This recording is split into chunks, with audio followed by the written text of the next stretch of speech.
Welcome to the David Bradley Show with your host, David Bradley. Hey, everybody. How's it going? All right. So this is our second interview, and we are at the beautiful BMG Studio A, where all the Atmos takes place. And we're actually going to have a conversation with the king of Atmos, the man and the legend, Mr. Jeff Huskins. How's it going, dude? Wow. Did I talk you up too much? Yeah, I'll slide you that 20 here in a minute. Wow. Thank you. You're welcome.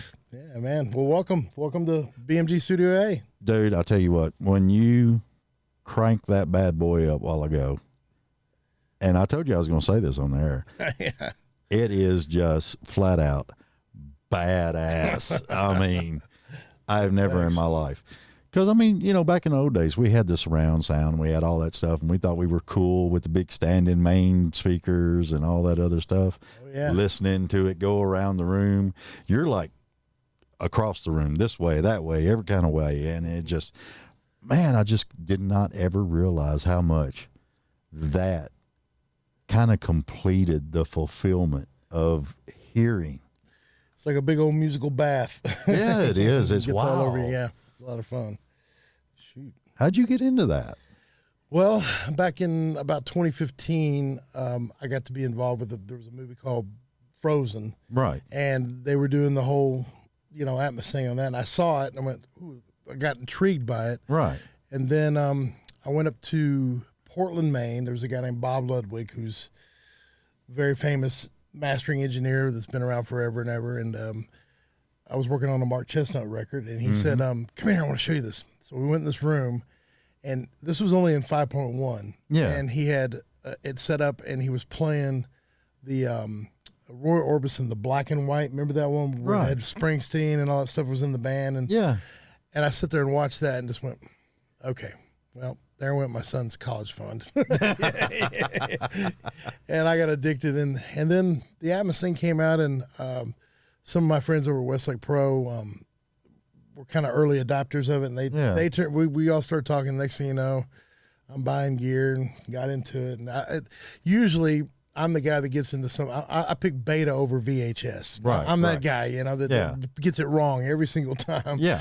And there was a lot of different methods of doing immersive audio back then. And luckily I picked the right one this time. Oh, yeah. With Dolby Atmos. So, yeah. I know. And your whole setup here is just coming from an old guy that used to do recordings on reel-to-reel and ADAT. This just like, this is like sci-fi stuff here. Yeah, it's pretty fun.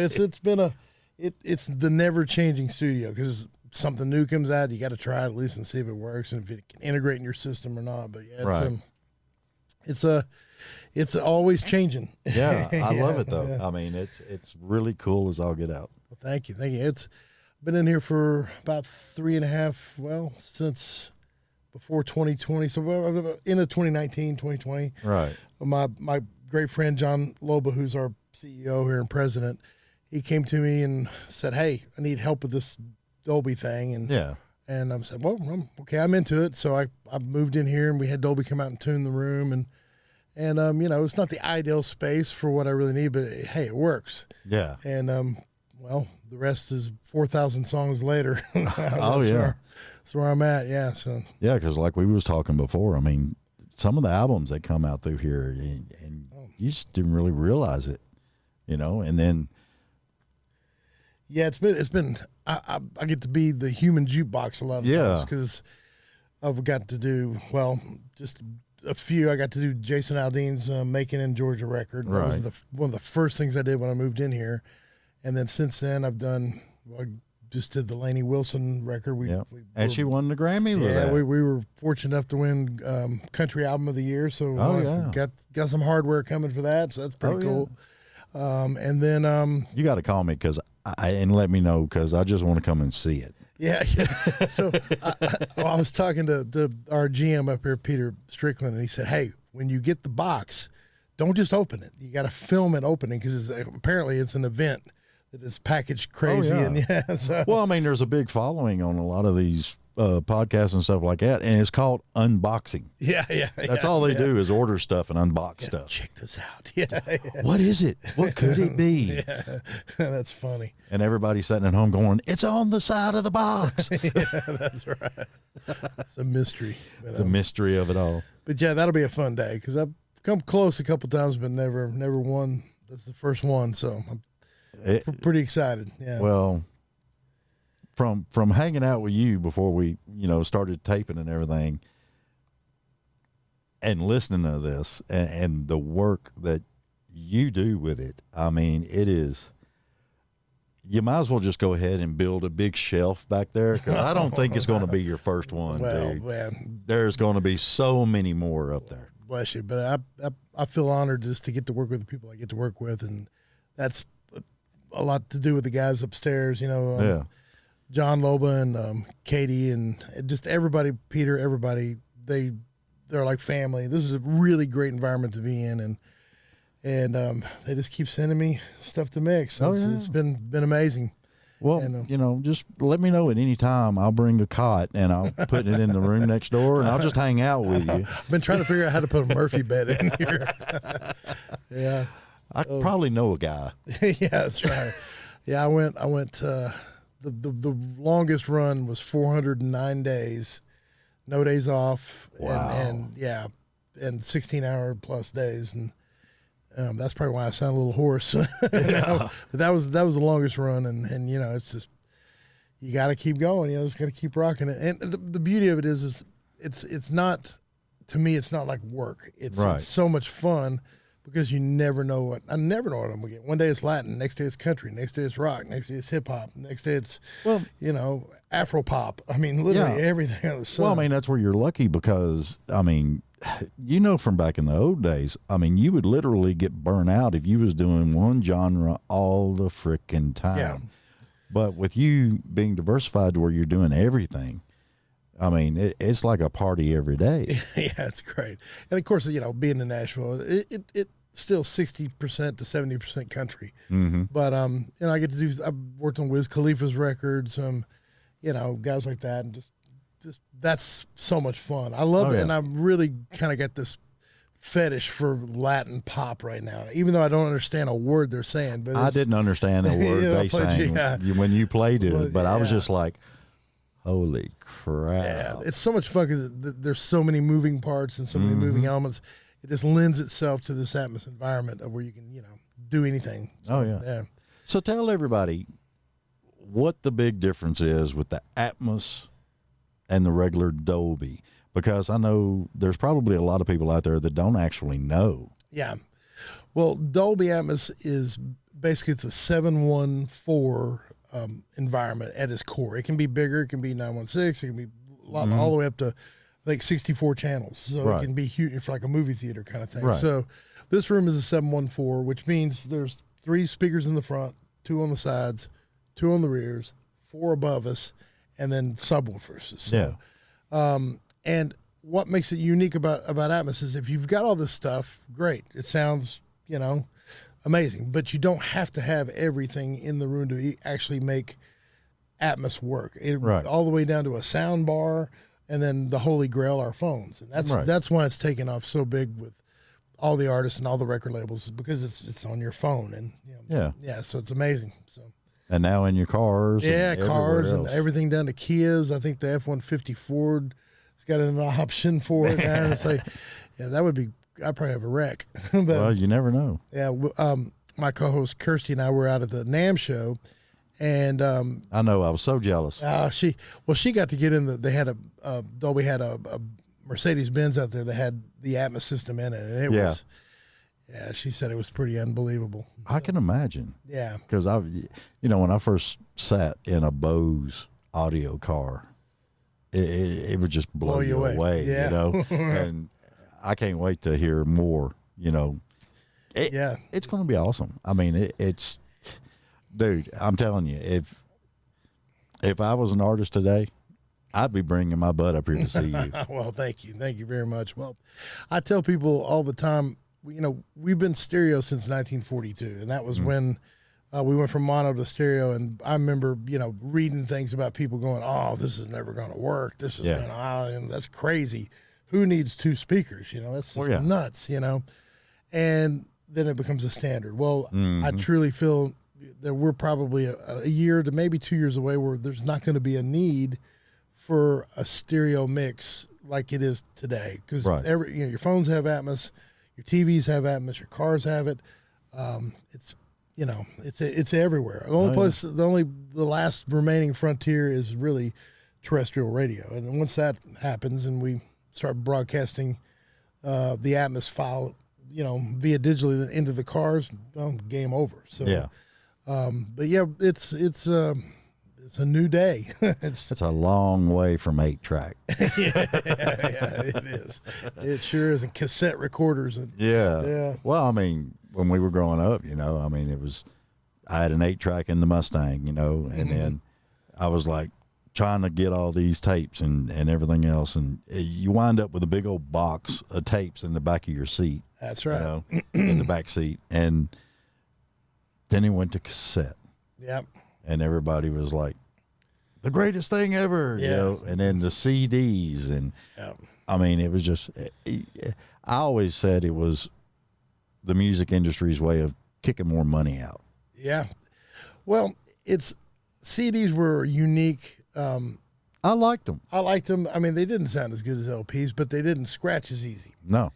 So that was a big thing. And then now it's like when you listen back to some of those early, 80s CDs, they sound brittle and harsh and they sound terrible. That's the reason why the vinyl business has picked back up again, because people are going, wow, that sounds way better. But Atmos is one of those things. It's such a creative format. I think once we get into the point of where writers are writing with that in mind, that's one thing I always preach to, when I have an artist in here that's new to Atmos and they hear it, I always say, hey, start thinking about this when you're writing a song. Think about musically, you can't, in a stereo mix, you can only put so much in the pie, Well, yeah. You got 2 speakers to work with, and here you got 14. So you can think of it in a way of you can add things and do things and have counter melodies that you couldn't normally do in a stereo mix that you can do in an Atmos mix. And it's the sky's the limit.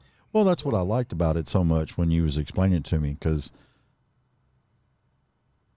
you go back and you remember the days of, you had like 2 door speakers and 2 speakers in the back, and it was just stereo, and you was jamming and doing your thing.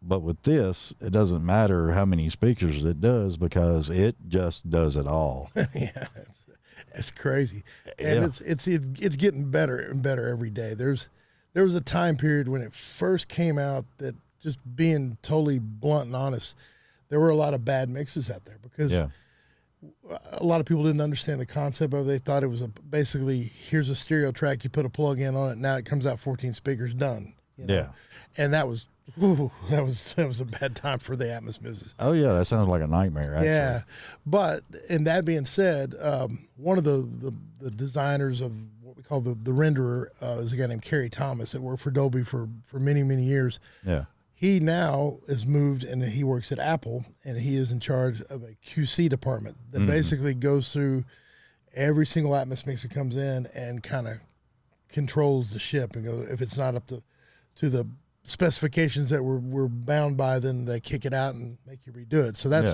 that's been a huge increase in the quality of the Atmos mixes that are coming down the pike now. So and engineers are starting to embrace it. There's some of the old guys who are like, well, we fear change, and they're not going to do it, but they'll be sorry, because Well, I mean, it could be like me. I was, and Caitlin can tell you this, I still argue the point of just regular old mixing boards, no digital, nothing. And I don't know. I mean, just live sound and everything. I think it does sound better through regular analog. Yeah, I have to agree. It's analog just still sounds. It's got a thing. Yeah, I mean, there's a richness to it in a live environment. Yeah. But she'll take a tablet and sit there and do that and do this, and it sounds pretty daggum good. But well, I tell you, the exciting part about the technology, and we saw this at NAMM, and was just absolutely blown away. And I'll plug the company that I just fell in love with their product, but it's Neve, which is a famous console company from years and years ago. Right. They're making a new console that's called the G3D, and it's a hybrid situation. So it's got like 1073 old school Neve mic pre's and EQs and compressors in Right. it. And then the digital world, you can mix an Atmos, and it's got touchscreens, and you can flip back and forth between the Atmos mix and the stereo mix at the same time. And Wow. it's just, I've never seen a console. There's been companies that have tried to do it, but this one that it's amazing. It's absolutely stunning. So it sure would look good back there. You think? Yeah, I'm just saying. I mean, could you make it fit back there? Oh, it'll fit. We're going to knock a wall out and go that way. We'll make it fit. That's funny. That'll be awesome. Yeah. Dude, I think it's awesome. I mean, it really is. And I think you're going to see more and more. It's definitely growing. You never know who's going to walk in the door next, which is I know. It's awesome. Kirsty walked in, and I was just like, "Hey." Yeah, she's pretty awesome. We have a show called Enter the Atmosphere where basically I take the artist and this on YouTube, and we take the artist that I'm working with, and we break down the songs and show how I mix it in Dolby Atmos. So it's kind of like a master class in Dolby Atmos, and Right. So we've done that, and we've branched out into recording some folks live. We had Tommy Emmanuel on the show a few weeks back, and Awesome. and he's incredibly, amazingly talented, and we're gonna venture out and do more of that as we kind of move along. But yeah, it's fun, and a way to, instead of just being a real niche kind of thing with because there's not everybody in the world wants to know how to mix Dolby Atmos, but if you bring the artist into the situation where they get to meet the artist, then maybe I'll be able to get more, people to watch the show and listen to the show, more like your show.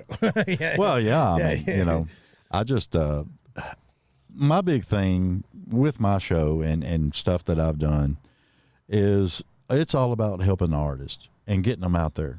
And when we're not on camera, sit there and talk, Yeah. This is, hey, won't you check this out? This is going to help you. Yeah. And that's just the way it should be. Everybody, because you and me both remember when in the music industry, it was everybody banded together, man. Yeah. Everybody helped each other, Yeah, absolutely. It's definitely a brotherhood. It's changed a little. It needs to get back to more of that. It really does. It's not this person against that person or this artist against that artist. Let's just all get together and have some fun. Vince Gill says, "Man, it's just music, man." Yeah, exactly. I mean, really, it is. It's funny. But the talented people that are out there, and I just, some of them I don't want them to get took advantage of, Yeah. and there's those people that are out there, and I just enjoy doing it and having fun. I mean, hell, I'm 58. It's time to have some fun. Time to have fun. Well, I'll tell you what, the exciting thing about NAMM was seeing a lot of these new acts that are coming through. Because we went through a time period where, we were talking earlier about Eddie Van Halen and Wolfgang and amazing talent. And there was a day in that decade where we had guitar players that were virtuoso kind of players. No, we had guitar heroes. Heroes, there you go. That's a better word. I mean, Eddie was definitely, he was like the king. Oh yeah, I was a huge Van Halen. I'm from Texas. Was too. You if you're from Texas, you loved Van Halen. That was I'm from Nashville, but I loved the hell out. Every time a new album dropped, I was there. Oh yeah, that's it. But so we hadn't really had that guitar hero guy come. We went through a dry spell, and a lot of it was due to the content of the music. I mean, the grunge period wasn't about big guitar solos. It was more about chord solos, whatever. Oh yeah. And but it's really cool to see. There's talents like, of course, Tommy Emmanuel. There's a kid that's on the scene right now called Matteo Mancuso, and if you haven't seen him, he's an Italian guy that plays with his fingers. Like a bass player, kind of like wasn't he on YouTube? I think I seen him with like a 12-string or something. Could have been. That guy's he is. I mean, it was just unreal what he was doing, and I'm just like, I ain't nowhere near that chord. I know. It's, the band Polythia. I mean, they're amazing. There's a lot of really talented kids that are. I call it the YouTube camp, but it's amazing what they've learned. And we didn't have the benefit of growing up, in the '90s where you could sit there watch your hero play a solo where you could, with the pedal, slow it down and speed it up and watch it, Yeah, exactly. But now they can't. We had to, do all kinds of crazy stuff to get something slowed down, it's like slowing down a Charlie Parker record was, you had to put stuff on the, quarters on the tape, all that, but yeah. I tell you what I do love, though. I love the emergence of all of these female guitarists. Oh, yeah. Nita Strauss. Yeah. Nikki Stringfield. Yeah. I mean, Aranthia, I believe her name is. Yeah. Phenomenal. Yeah.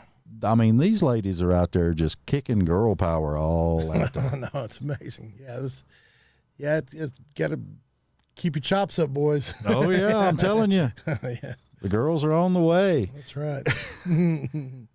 We need to get Kirsty to do her, solo stuff. Oh, no. She's got it going on. I know. She's a hell of a picker. Yeah. All right. Well, you got some stuff to do, and I got to get the hell out of here. All right. Security will be trying to drag me out here in a few minutes. Security. Security. Get the Bradley guy out of here. That's it. All right, dude. I appreciate it. Pleasure, man. It's been a blast. And thank you so much for letting me hang. Hey, anytime.